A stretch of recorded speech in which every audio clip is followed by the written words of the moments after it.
2006 Germany, 2010 South Africa, 2014 Brazil, 2018 Russia, 2022 Qatar. 5 different World Cup editions, still Portugal and Ronaldo haven't won a single World Cup. FIFA World Cup 2026 will be the last and only chance for Cristiano Ronaldo to win it for himself and Portugal. Will they be able to do it, or will it be the same? Portugal's Spanish manager announced his squad not much changed when they played in their last international break. The biggest surprise and something that was interesting in his squad selection was taking 4 goalkeepers to the North American continent for the biggest festival of football. He selected Diego Costa, Jose Sa, Rui Silva and Velo to protect the goal, and we all know who is going to start between the sticks. That is Diego Costa. In 2022 World Cup held in Qatar, he was young and bit shaky. But within the span of around 4 years, Diego Costa has established himself as the best in Europe. His ball playing and penalty stopping quality will be key factor for the Portugal. Diogo Dalot, Nelson Semedo, Matheus Nunes, Ruben Dias, Thomas Araujo, Gonzalo Inacio, Renato Viega, João Cancelo, Nuno Mendes. Portugal are taking 9 defenders for the World Cup. Among them, 4 are centre backs, 4 are right back, and only 1 left back, Nuno Mendes. Under the leadership of Ruben Dias, the defense line of Portugal seems solid in both attacking and defensive aspect. The individual quality of each player are undoubtable, and they can step up when required as per the match situation.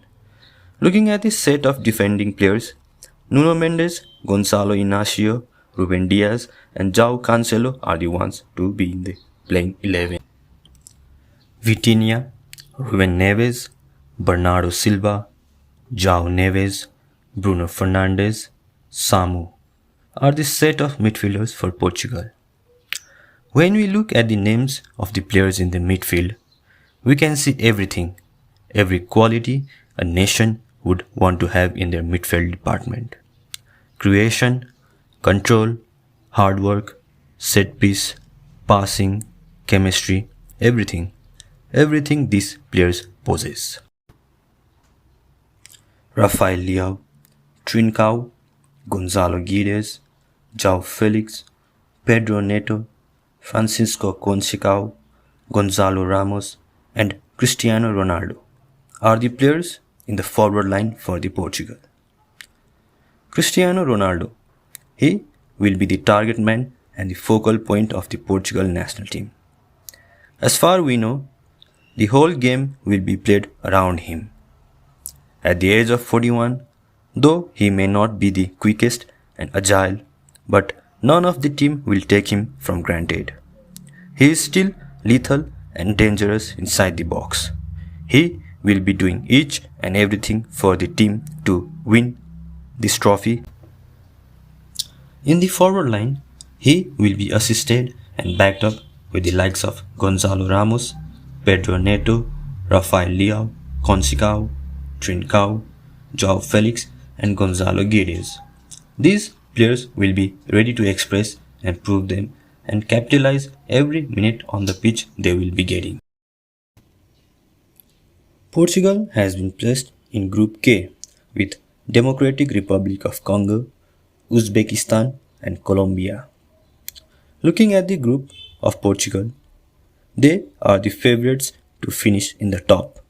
But we should not undermine Colombia and the other teams because they can create upset in the biggest stage.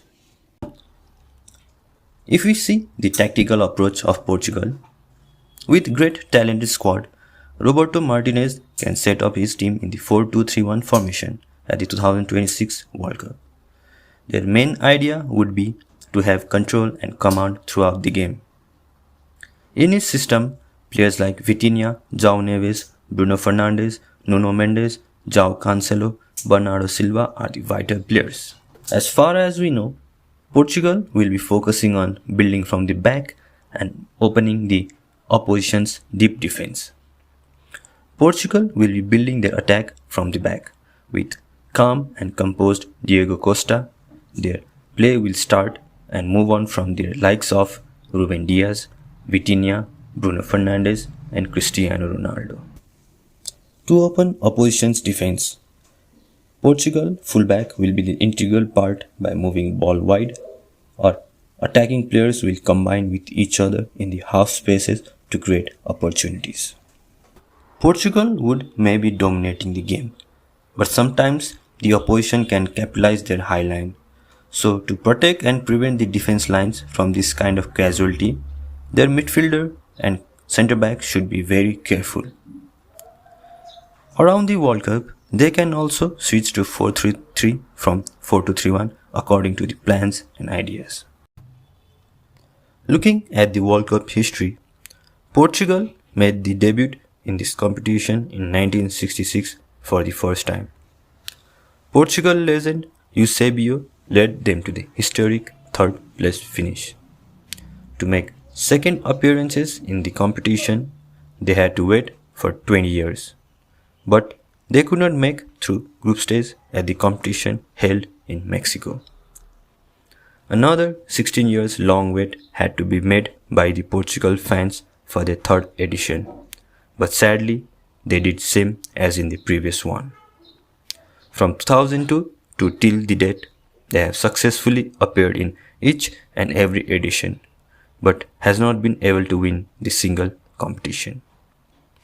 The highest ever they finished was 4th in the 2006 World Cup hosted by Germany. Other than that, they made it to the quarterfinals in 2022, round of 16 in 2010 and 2018, and early group stage exit in Brazil. This World Cup will also be dedicated to Diego Jota, who lost his life earlier this year in a car accident. This World Cup will be dedicated as a tribute for him and his family. Portugal are one of the favorites to win this year's World Cup. Some of the key players to look around are Ruben Diaz, Bruno Fernandes, Vitinha, Thomas Araujo, Francisco Conceição. Roberto Martinez and the whole squad should learn from their past mistakes, correct them, and be full focused to make it further. Will these full rosters of talented, world-renowned superstars bring home the World Cup, or will they be failing again?